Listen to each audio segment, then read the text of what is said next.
今回は20勝無敗2度王座防衛中の花のある UFC ミドル級王者イスラエル・アデサニアの戦勝会をしたいと思います。王者イスラエル・アデサニアです。 MMA 戦績20勝0敗 UFC 戦績9勝0敗です。ナイジェリア出身の31歳です。2008年にアマチュアキックボクシングデビューをすると32戦全勝の成績で2011年プロへ転向すると世界最大のキックボクシング団体グローリーにも参戦し、キックボクシング戦績通算81戦75勝というとんでもない成績を残しております。2012年からキックボクシングにも出場しながら MMA デビューをすると11戦全勝の戦績で2018年に UFC と契約しております。 UFC デビューから3連勝し UFC4 戦目ではミドル級ランキング6位のデレク・ブランソンと対戦し打撃で2度ダウンを奪い左ストレートで1ラウンド TKO 勝ち。その後2019年2月には格闘技を始める前からの憧れの存在であった元 UFC ミドル級絶対王者アンデルソン・シューバに判定勝ちし、試合後感極まって涙を見せております。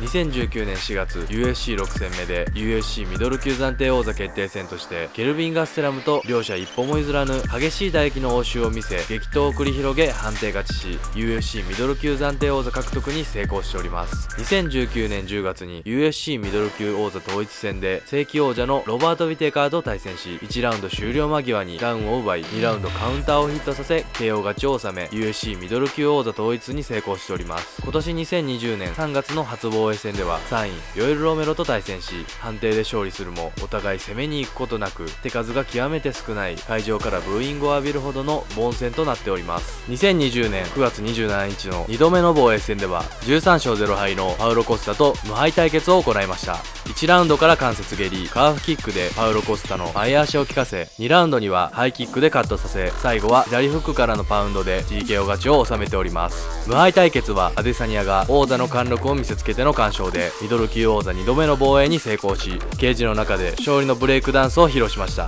試合後アデサニアはどんな退屈な試合をしても勝ってみせる、俺が最強だ、アンデルソン・シューバが素晴らしい戦績を残した、それを追ってこえなければならない、3位ジャレット・キャノニア、ロバート・ビテカーを倒せたら次が君が相手だと話しました。10月25日には1位ロバート・ビテカー対3位ジャレット・キャノニアが決定しており UFC 代表のデーナ・ホワイトも試合後の記者会見でもしキャノニアがビテカーに勝った場合次の挑戦者になると認めております。アデサニアは数々のミドル級トップファイターを倒してきました。1位ロバート・ビテカー、2位パウロ・コスタ、5位ヨエル・ロメロ、7位デレク・ブランソン、8位ケルビン・ガステラムに勝利しております。まだ戦っていないトップランカーは3位ジャレット・キャノニア、4位ジャック・ハーマーソン、6位ダレン・ティルですが正直今のアデサニアを誰かが倒せるとは思いません。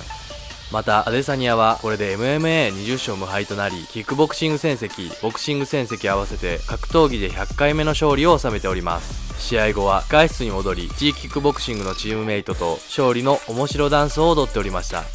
また子供の頃からストリートダンスが趣味で UFC243 のウィテカー戦では入場時に10代の頃からのダンス仲間と一緒にめちゃくちゃかっこいいダンスパフォーマンスを行っておりました。ウィテカー戦の選手コール陣はデスノートをモチーフにしたジェスチャーでノートに対戦相手のロバート・ウィテカーの名前を書き記すパフォーマンスを行い試合後の記者会見では俺には死神がついている、ただデスノートに彼の名前を書いただけだ、ノートのルールを知っている人ならわかると思うけどちゃんと時間通りだったよとコメントしておりました。アデサニアは漫画ナルトが大好きとのことでお腹にナルトのタトゥーを入れていたりロックリーのポーズをパフォーマンスでよく行いアンデルソン・シューバ戦の試合中にも行っておりました。また今年2020年9月に大手スポーツブランドのプーマと MMA ファイターとして初となる契約を結んでおります。非常に花のある UFC ミドル級王者です。以上です。 UFC ファイター図鑑シリーズ1人目はアデサニアを紹介しました。今後も各階級の王者トップランカーなどを紹介していきたいと思っております。いいね評価チャンネル登録コメントよろしくお願いします。